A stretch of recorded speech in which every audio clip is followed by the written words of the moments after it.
৩৭ লাখ টাকায় নির্মিত হয়েছিল একটি পাকা সেতু, কিন্তু সেই সেতু আজ যেন ব্যবহার নয়, কেবল দেখার জন্যই দাঁড়িয়ে আছে।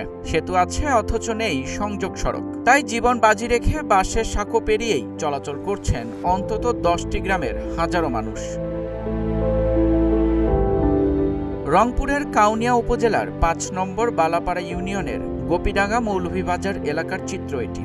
দূর থেকে দেখলে মনে হবে একটি স্বাভাবিক পাকা সেতু, কিন্তু কাছে গেলেই চোখে পড়ে ভিন্ন বাস্তবতা। সেতুর দুই প্রান্তেই নেই কোনো সংযোগ সড়ক। চলাচলের একমাত্র ভরসা নড়বড়ে বাঁশের সাঁকো আর কাঠের পাটাতন। ২০১৪ সালে প্রায় ৩৭ লাখ টাকা ব্যয়ে নির্মিত এই সেতুর সংযোগ সড়ক তিস্তা নদীর পানিতে ধসে যায়। এরপর থেকে সেতুটি অচল হয়ে পড়ে। বর্তমানে মূল কাঠামোর এক পাশও হেলে পড়েছে। ২০১০ সালে ব্রিজটা উদ্বোধন হয়েছে, আর ২০১২ সালে ভেঙে গেছে। ব্রিজ কাটার পর থেকে প্রতি বছর বন্যা আসে, কাঠের ব্রিজটা ভেঙে যায়। আমরা খুব দুর্যোগ অবস্থা, নৌকাতে পার হই। এই অবস্থায় চলছে।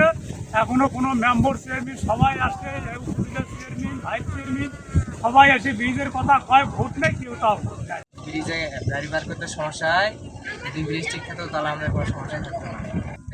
রাস্তাটা ভালো থাকলে গেলে গাড়ি নিয়ে যাওয়ার সাহস খুলে, আর যদি রাস্তাটা ভাঙা চুরে গেলে সাহস খুলে যায়, জীবনে ঝুঁকিপূর্ণ আছে না। স্থানীয়দের অভিযোগ, বছরের পর বছর ধরে একই দুর্ভোগ পোহাতে হচ্ছে। স্কুল কলেজগামী শিক্ষার্থী, কৃষক, বৃদ্ধ ও অসুস্থ মানুষ সবাইকে জীবনের ঝুঁকি নিয়ে বাঁশের সাঁকো পার হতে হয়। এতে শুধু চলাচলই নয়, ব্যাহত হচ্ছে চরাঞ্চলের কৃষিপণ্য পরিবহন ও স্থানীয় অর্থনৈতিক কর্মকাণ্ড। মাঝে আবরি ব্রিজ দিয়ে যাই, সেখন পানি বাড়ে, আমার ভয় লাগে ব্রিজ দিয়ে যেতে। ভাঙ্গা ব্রিজ, সামনে ভাঙ্গা, ওই জন্য যাতে ভয় লাগে। তবে উপজেলা প্রকৌশল দপ্তর জানিয়েছে, এখানে নতুন একটি দৃষ্টিনন্দন সেতু নির্মাণের উদ্যোগ নেওয়া হয়েছে। ইতোমধ্যে প্রকল্পের প্রাক্কলন ও নকশা অনুমোদনের কাজ শেষ পর্যায়ে রয়েছে।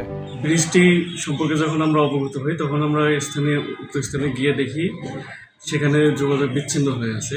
তো আমরা তৎক্ষণাৎ সেখানে কাঠের সাঁকো নির্মাণের ব্যবস্থা করি এবং আপনাদের অবগতির জন্য জানাচ্ছি যে সেখানে ইতিমধ্যে CIB-RR প্রকল্প হতে ভিজিবিলিটি স্টাডি করা হয়েছে এবং টপোগ্রাফিক্যাল সার্ভেও সম্পন্ন করা হয়েছে এবং সাবসয়েল ইনভেস্টিগেশন সেটাও সম্পন্ন হয়েছে। বর্তমানে ডিজাইনের কাজ চলমান রয়েছে।